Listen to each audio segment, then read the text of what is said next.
everyone. I'm doing a Bible study on Jonah chapter 2, verse 6 through 10, and I wanted to share the Bible study I'm using is called Jonah, Navigating a Life Interrupted by Priscilla Schreier.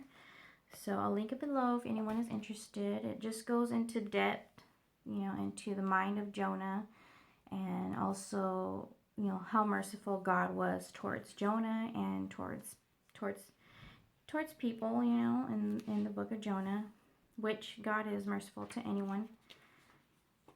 And I'm going to start reading verse 6 through 10, and then I'm going to use my notes to help kind of translate what's going on.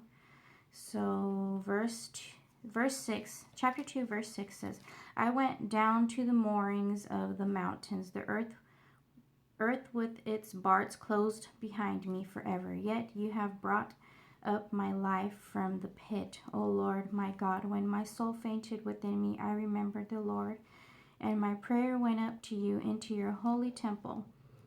Those who regard worthless idols forsake their own mercy, but I will sacrifice to you.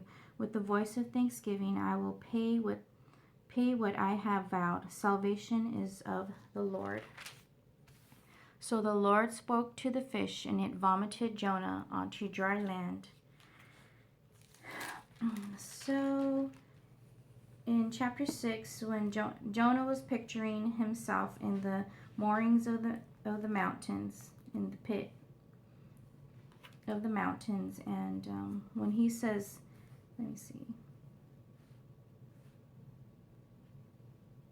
when he says, yet ye have brought up my life from the pit.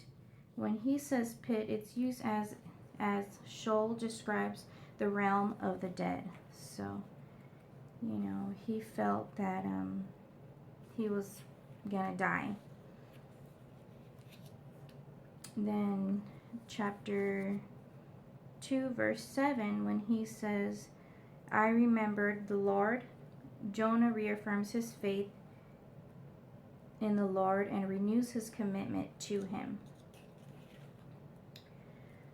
Then when chapter 8 says, those who regard worthless idols forsake their own mercy. Worthless idols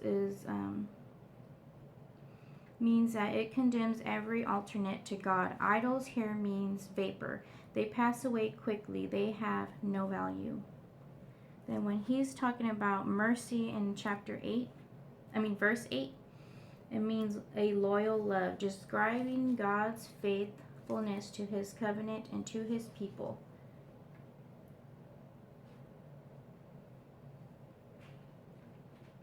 And also it's used as a name for the Lord. Mercy. It is capitalized.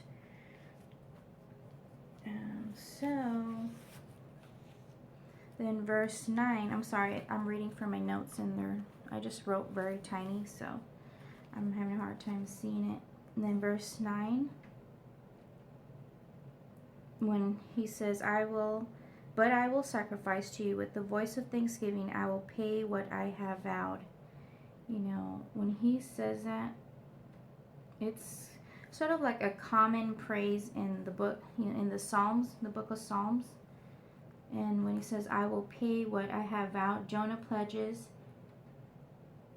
and vows he will keep his promise and acknowledge God's help. And then verse 9 also says, I will pay what I vowed, and it says, salvation is of the Lord. That means God acts on behalf of his creation and redeemed community to ensure a relationship with them. So that's how good God is. And then verse 10 says, so the Lord spoke to the fish, and it vomited Jonah onto dry land. So the focus of the story is on the Lord's sovereign control over creation to bring his purpose. So, Jonah went through this. He was disobedient. He went, the fish swallowed him, to save him from the ocean, from the sea. And, he had just really thought about what he was doing and his disobedience, and God saved him. And that's why it's saying that, you know, God, the Lord is sovereign. He has sovereign control over his creation. And what he wants done, it will be done. So that's why I used, you know, on my notes, I use repent and be delivered, because Jonah repented while he was in the fish, and God spoke to the fish and it vomited Jonah out, and he was delivered. So that was what chapter 2 was about. I hope you guys enjoyed, and hope you guys were able to understand. I'm not sure if I'm really doing a good job in explaining, but hope you're able to get some new information about Jonah, which I did. And have a great day and a great week. Take care.